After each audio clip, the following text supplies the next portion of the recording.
Welcome to another episode of the Trusted Advisor podcast and video series powered by the Retail Solutions Providers Association. Our goal on the pod is to accelerate the success of today's and tomorrow's leaders in the retail IT industry. I'm Jim Roddy, back with you again. Thank you so much for joining us. Now, as always, the focus of our podcast is leadership, and today is the first episode of a new format we're going to occasionally integrate going forward. Now, we've done solo episodes before where it's just you and me talking, but the unofficial name of those is a Roddy rant. But here's where these episodes are going to be different. There's a few different elements. First, these podcasts are going to shoot to be right around 15 minutes long, so much shorter than our usual long format interviews. Secondly, what we're going to do on these episodes is share with you a character trait or leadership trait or some of the do's and don'ts from my book, The Walk-On Method to Career and Business Success. And then unscripted, I'm going to share either that trait or leadership action with you. And then I'm going to share my perspective, just like I do when I'm coaching RSPA VARs and ISVs when those leaders are asking me for advice. Now, our other episodes, they're going to continue to feature leaders discussing their leadership journeys and what they've learned along the way. These solo episodes are going to focus on the key principles that form the foundation of their successful leadership. Now, before I reveal today's topic, one of the fundamentals of the RSPA is we couldn't do anything without our major sponsors. So we want to thank these companies who support the RSPA community and make this podcast and video series possible. Our platinum sponsors, Blue Star. Our gold sponsors are CoCard, Epson, Heartland, and ScanSource. Then we also want to make sure we remind you to save the date for Retail Now 2025, the Retail IT Channel's #1 trade show, education conference, and networking event. This year's event is set for July 27th through 29th at Caesars Palace in Las Vegas.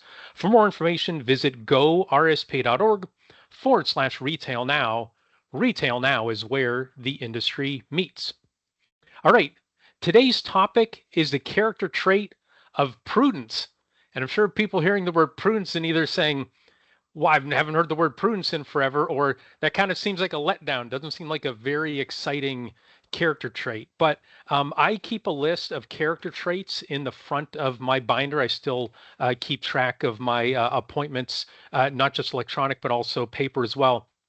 And the first two items in there are about character traits because these are really what guide me individually and what I've seen have guided other folks in terms of their successful careers. And so prudence, what it means is I'll read, there's separate elements to it.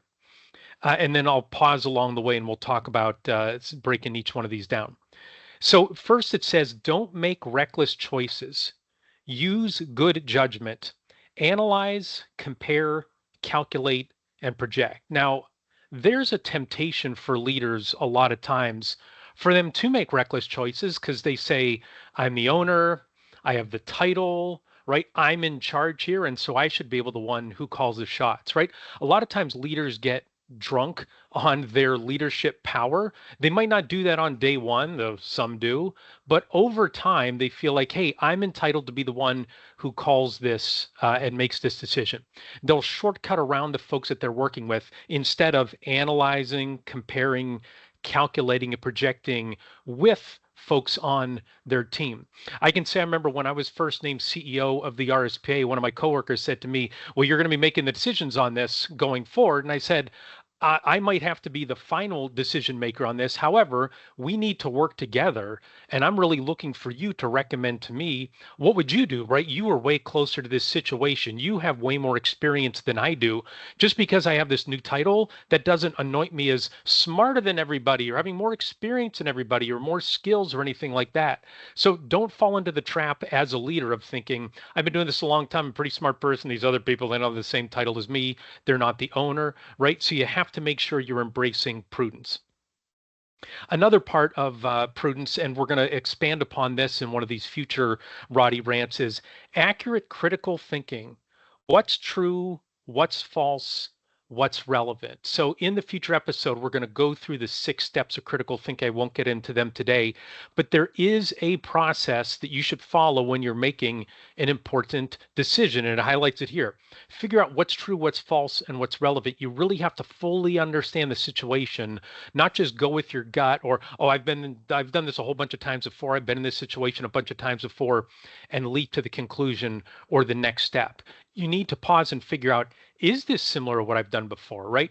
It doesn't mean you throw out your past experience or throw out anything that you've learned as a leader. You factor that in, but you also have to pause and make sure you're appropriately calculating, is this situation identical or similar? Or sometimes when you dig into it, it's altogether different. The next part of prudence, it talks about being open minded, flexible, a lack of prejudice or bias. And that ties in with what I've been talking about earlier as well, right? It's really difficult to be open minded when you've been leading the business for 5, 10, 20, 30, 40 years, right? When you've been working morning, noon, and night thinking about the business, it's really difficult to be open minded. But think about flexible, right? There are so many organizations that got caught doing, here's what we do, we are not planning on changing. I can still think about a leader of a reseller organization that I ran into at Retail Now one time, and I was asking him, what do you think about, the as a service business model and all the recurring revenue and managed services and things of that nature? And he said, oh, I'm a POS guy. I'm a cash register dealer. That's what I do. I'm not into these new and fancy things that other people are doing, right? I don't see that person at Retail Now anymore. I don't see that person at any events anymore, right? That lack of flexibility, that lack of open-mindedness. My prediction is, again, I don't know him exactly what happened in his business, but I can suspect that his business isn't a going concern anymore because of that lack of flexibility, that lack of open-mindedness. The last thing about prudence is it says, keep things in perspective. Don't make mountains out of molehills, right? So keep things in perspective. And sometimes you'll have to coach folks on your team in terms of keeping things in perspective. Oh my gosh, this is panic. This is a terrible situation. This is going to totally wreck the company. Maybe it will, maybe it won't, right? You might have to talk people down off a ledge. And then there's also a thing that I see some leaders doing from time to time is they overreact. They get angry. They get short with somebody. They snap. They get rude. Give me that and take that away. I remember it was somebody one time.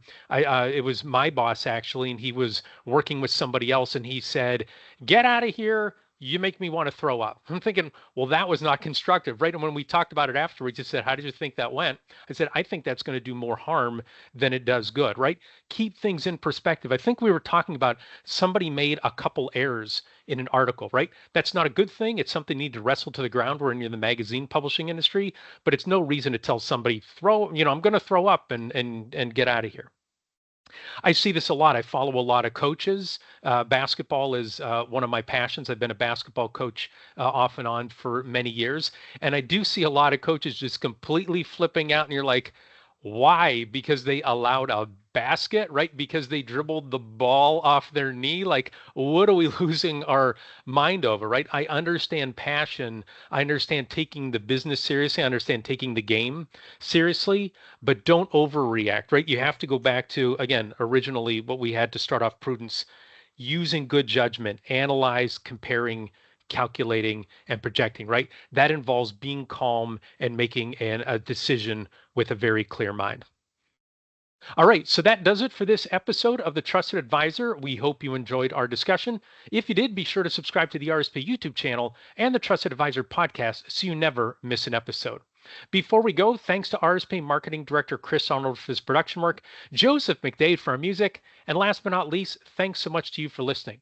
Our goal at the RSP is to accelerate the success of our members in the retail technology ecosystem by providing knowledge and connections. For more information, please visit our website at gorspa.org. Thanks for listening, and goodbye, everybody.